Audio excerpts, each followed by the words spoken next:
Inilah majalah Bobo tahun 80-an. Kayak apa ya? Guys, ini aku menemukan tanpa sengaja Bobo edisi, kalian bisa baca sendiri.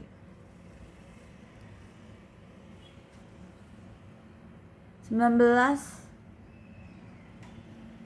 nih 18 Oktober 1980, harganya 250, nomor 28 tahun ke-8.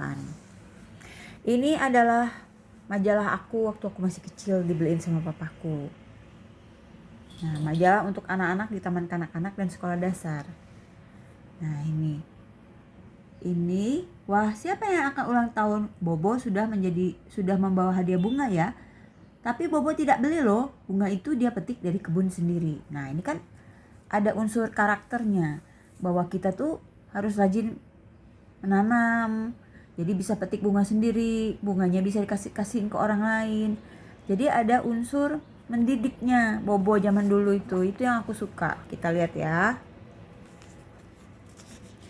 Halaman pertama. Aku lebih suka Bobo versi lama yang di tahun-tahun ini dibandingkan versi yang sekarang. Menurut aku Bobo yang sekarang tuh bobotnya kurang banget. Ini ada dia nih. Halo Bobo sayang. Bo, saya ingin berkenalan. Bo mau tidak menerima perkenalan saya? Bo, bagaimana caranya menjadi sahabat Bobo? Balas ya surat saya ini. Salam buat Bobo sekeluarga. Dari Erma Suryani, Jalan Adi Sucipto Solo. Ini aku shoot aja biar kalian bisa baca sendiri. Ada yang dari Haur Pancu tuh, Idayanti, Ari Kurniawan. Nah ini ya. Nah ini alamat tata usahanya, siapa-siapa orangnya. Ini saya sangat bersyukur. Saya sebagai anak kecil waktu itu yang sangat suka kalau papa saya belikan Bobo. Dan saya merasa saya bisa terbentuk karakternya itu karena banyak artikel-artikel atau cerita-cerita dari Bobo ini yang membentuk karakter saya. Ini ada kolom namanya Arena Kecil. Ini ceritanya Selamat Jalan Paman. Ini dari Dahlia di Palembang. Kemudian ini ada Tak Disangka, ceritanya begitu, baca sendiri aja ya. Dan aku tuh suka sama ilustratornya. Aku akan tunjukkan kenapa aku jatuh cinta banget sama Bobo edisi lama. Oke, ini bagi aku harta karun ya. Karena udah banyak banget majalah Bobo aku yang udah gak tahu kemana. Dan akunya juga udah nenek-nenek sekarang gitu. Nah, ini adalah Bobo Kelinci dan keluarganya yang riang gembira. Rehan ngapain? Nah, ini ya, bisa kalian cerita sendiri. Wow, keren banget ya guys. Gambarnya ini aku suka banget Bobo yang zaman dulu ini. Bagi aku ini cantik sekali. Jadi kita bisa dengar ceritanya nih. Nah, oke, aku tunjukkan dulu ya secara cepat. Oke, nah, ini adalah semua cerita dalam majalah Bobo saat itu berbobot pembangunan karakter ya. Nah, tukang periuk dan tukang penatu ini pun adalah cerita yang mengandung karakter building guys. Jadi mengajarkan orang misalnya tidak boleh menipu gitu kan. Macam-macam. Jadi ada unsur karakternya kental sekali. Yang menurut aku disitulah missnya Bobo yang zaman sekarang. Ini ada cerita tentang kucingku cemburu. Ya. Oke. Kemudian akhir dari kebencian. Jadi Bobo itu zaman itu banyak sekali memasukkan cerita-cerita pendek yang isinya tuh keren banget gitu loh. Jadi nggak ngawang-ngawang ceritanya, bener-bener membumi, bener-bener bisa dipahami anak kecil. Tapi anak kecil bisa mikir, oh iya ya, saya harus begini, saya nggak boleh gitu. Nah gitu. Ini ada iklan film. Nah kemudian apa yang ada di sekitarmu? Nah ini buat pengetahuannya. Bagaimana dijelaskan proses orang-orang di belakang produksi sebuah TV. Nah, ini keren juga. Kalau menurut aku sekarang Bobo itu cetek banget sekarang Bobo yang sekarang tuh. Jadi ceritanya kurang ya, ceritanya juga nggak ada unsur moral lessonnya, nggak ada pelajaran moralnya. Nah ini Kaki Sang Kancil. Nah, ini ceritanya. Cerita pendek aja. sudah iklan buat cerdas. Nah, siapa yang nggak tahu tentang Juwita dan Sisirik? Ini benar-benar tokoh yang putih dan hitam ya guys. Dan di sini bagaimana diajarkan bahwa yang jahat itu pasti kalah. Nah itu yang demennya saya tuh kalau bobo zaman dulu. Nah ini si Sirik nih, si nenek sihir ini jahat banget. Nah ini kalau ini cantik Juwita itu kan. Kalau sekarang banditnya itu sekarang bisa jadi banditnya cantik gitu kalau zaman sekarang ya. Kalau dulu jelas banget kalau yang cantik itu baik, yang jelek itu jahat. Oke, kemudian ada kisah rusa dan tokek. Ini semua isinya balik lagi ada moral lessonnya, ada pelajarannya. Ini ada iklan dari Yudhistira. Kirimlah uang Anda dengan pos wesel. Dulu aku pernah ketipu tuh sama yang ngumpulin duit pakai wesel. Aku kirimlah pakai wesel. Papaku ketawa-ketawa aja. Dia tahu itu penipuan tapi dia nggak ngomong apapun sedikit pun. Dia biarkan anaknya salah, dia biarkan anaknya ditipu orang gitu kan. Habislah duit jajanku waktu itu ya. Kemudian ini apa? Oh ini kolom puisi-puisian. Makanya ya dulu itu kalau mau eksis itu bikin puisi atau bikin gambar. Nah ini ingat Pak Tino Sidin ya zaman dulu. Nah ini dari Prabu Mulih nih, Vivian Krishna. Kemudian ini ada Tine J. Pandoh dari Minahasa. Ini dari Denpasar, Rendart. Kemudian ini dari Malang, Ine. Kemudian ini Ho Fung Ling, Jakarta Barat. Wah ini ada puisi dari Isa dari Asriana Bogor. Kemudian ini ada Erif Yusmanto Joyoboyo 77 Kediri. Wah pokoknya ini bagus-bagus ya. Ini dari ingat tadi ini dari Ika Putri 9 tahun. Ini puisi Mandi dari Anita Linggar Jakarta Timur. Dari Jakarta Barat Rita. Wah ini seru-seru. Ini dari Kediri. Nah jadi anak-anak itu bisa eksis ya, menyumbangkan gambarnya, puisinya. Nah kemudian ini nih favorit aku. Ini hero aku zaman aku masih kecil ya, Denny Manusia Ikan. Sampai ada filmnya, tapi menurut aku filmnya itu masih kalah seru dibandingin komiknya ya guys. Nah jadi digambarkan Denny itu ganteng gitu kan, rambutnya panjang, badannya berotot. Wah pokoknya idola banget ya tuh. Terus Denny itu bisa ngomong sama ikan, sama binatang-binatang di laut. Dan dia isunya Denny Manusia Ikan ini guys, apa isu besarnya adalah tentang melawan kejahatan dan isu lingkungan. Jadi menyelamatkan lingkungan. Denny itu sering banget menyelamatkan lingkungan di laut. Nah jadi bagi aku Denny ini adalah sosok yang sangat mempengaruhi aku waktu aku kecil. Gara-gara Denny Manusia Ikan ini guys. Saking namanya juga anak kecil, dan aku tuh imajinasinya tinggi ya waktu kecil itu ya. Apa yang aku baca tuh masuk banget ke aku. Jadi suatu saat aku bikin satu kehebohan lah di rumahku. Aku ada baskom di rumah, aku isi dengan air penuh, baskom besar, baskom besar banget yang buat cuci baju, yang warnanya hitam dulu tuh ya. Besar banget tuh baskom, aku isi air, terus aku beli ikan. Aku beli ikan apa yang nggak tahu, ikan emas atau ikan gupi-gupi gitu. Pokoknya beli yang sebisanya duit jajan aja. Taruhlah ikan di dalam baskom itu.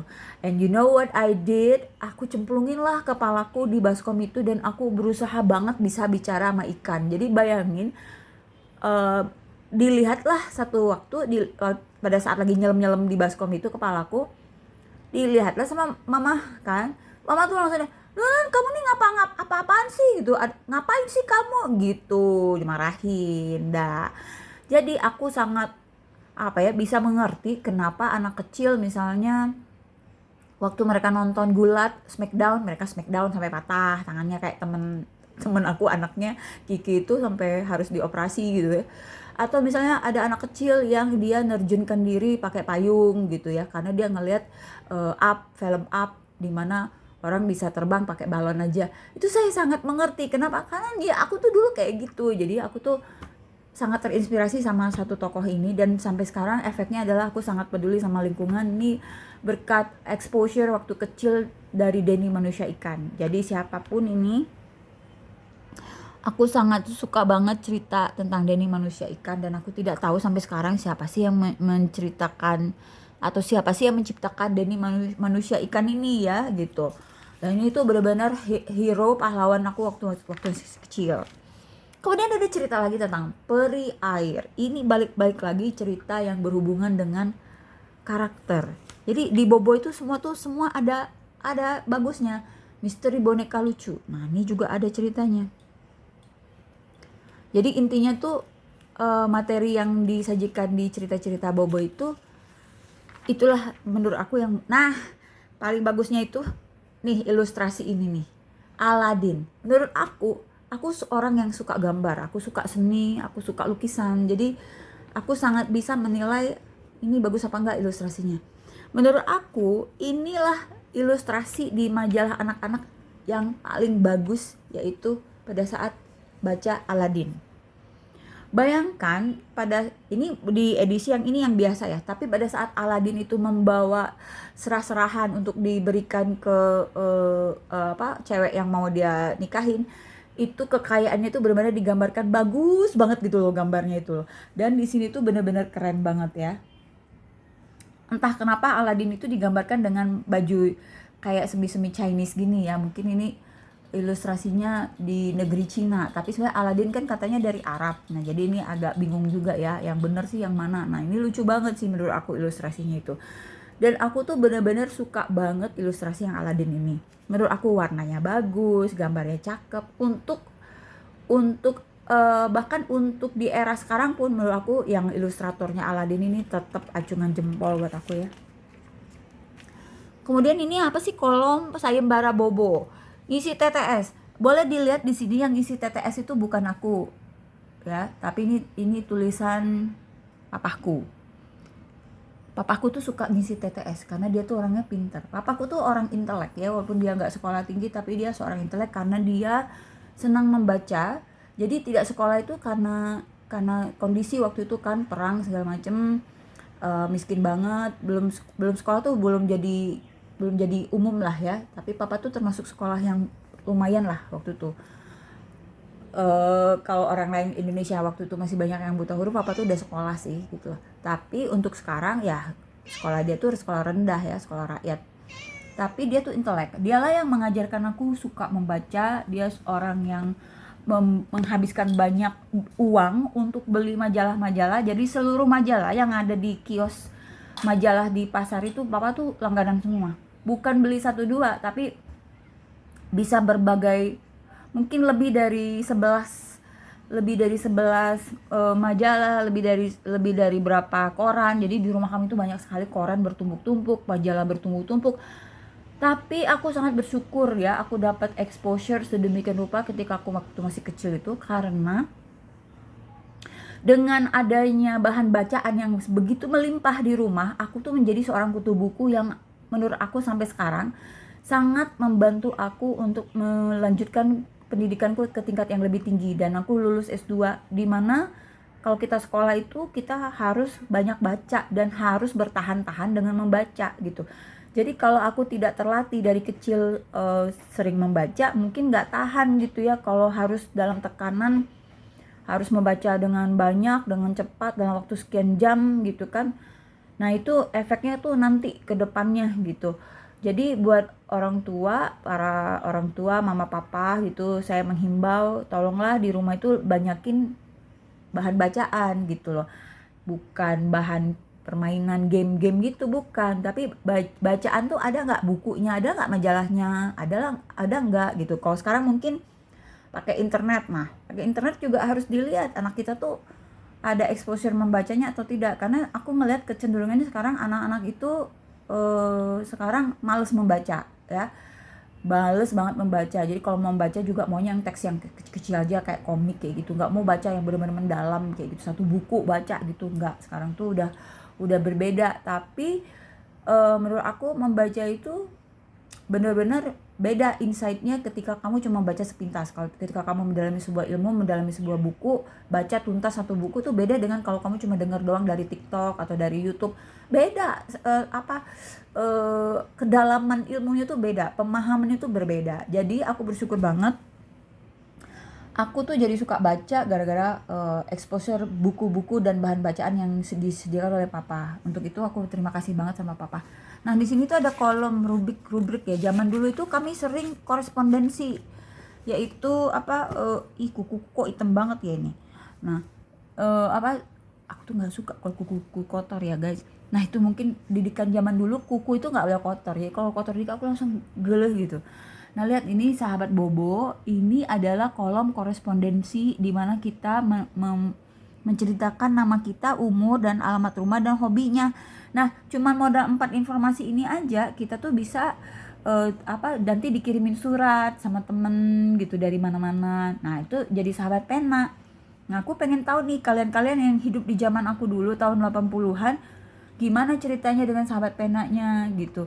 Aku pernah posting satu resep masakan di majalah Gadis, terus kemudian ada yang nyuratin aku. Akhirnya cewek itu dari Kediri datang loh ke kosan aku di Bandung waktu itu. Kita jadi temenan, dan ada juga temen yang nggak pernah ketemu tapi rajin banget berkirim surat kayak gitu, namanya Masri. Tapi nggak pernah ketemu sampai sekarang, udah hilang kontak ya. Nah, seperti ini guys. Nah, jadi kami dulu itu diajarkan untuk berteman dengan siapa aja, yang penting baik, hobinya sama, kirim surat pakai perangko. Jadi perangko waktu itu penting banget. Ini sayang banget, ini ada kolom yang robek. Tapi ini kolomnya tentang Bona dan Rongrong. Jadi Bona dan Rongrong. Rongrong itu kucing, ini kucing Siam. Bona itu gajah pink. Mungkin inilah yang di bawah sadar aku, nggak sadar aku bahwa ada satu cerita bahasa Inggris yang aku bikin untuk murid-murid aku terinspirasi dari Bona, dan aku baru sadar sekarang gitu. Itu disebutnya my friendly elephant, judul karangan aku itu untuk ngajarin murid-muridku belajar bahasa Inggris. Aku sering bikin materi sendiri. Nah, ini jadi di cerita aku tuh si gajah ajaib itu tuh bisa berubah-berubah warna. Keren deh, disukain banget sama murid aku. Dan ini ceritanya lucu banget. Nah, ini ya. Jadi bagaimana Bona sama Rongrong ini kalau ada masalah mereka cari solusi gitu. Dan aku ingat ada satu tokoh nenek-nenek yang suka bikinin cupcake buat mereka. Saat itu belum pernah ada cupcake di kota kecil kota Palembang tempat aku kecil dulu. Jadi aku tuh ngebayangin cupcake itu kayaknya enak banget gitu ya. Kayaknya pengen banget gitu nyobain cupcake ditambah dengan topping-toppingnya sugar topping gitu, sugar coating gitu, kayak keren banget gitu kuenya gitu. Nah, inilah salah satu yang menjadi harta karun aku waktu aku kecil. Aku mau ngucapin terima kasih banget buat semua orang-orang yang berjasa menghadirkan majalah Bobo dalam kehidupan aku, terutama untuk papa, untuk ilustrator, untuk yang kontributor Bobo zaman itu. Buat ibu dan bapak, saya Nunun sangat berterima kasih karena Bobo telah menjadi bagian sangat penting dalam hidup saya, yang membentuk karakter saya menjadi manusia yang rada bener lah gitu ya.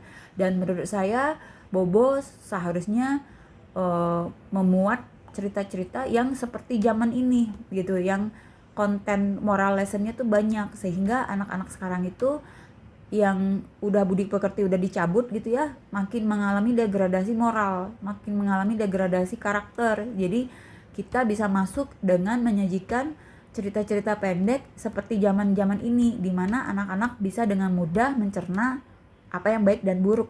Menurut aku sih itu. Ini bagus banget guys, aku suka banget. Bobo terima kasih ya. Oh ya, salah satu kucingku namain Bobo akhirnya. Karena aku suka banget sama majalah Bobo. Jadi ada kucingku namanya si Bobo cantik, itu Bobo Kamboja, itu aku panggil namanya Bobo gitu guys. Senang banget Kak. Gimana dengan kalian, punya ini nggak, masih ada nggak Bobo zaman dulu guys?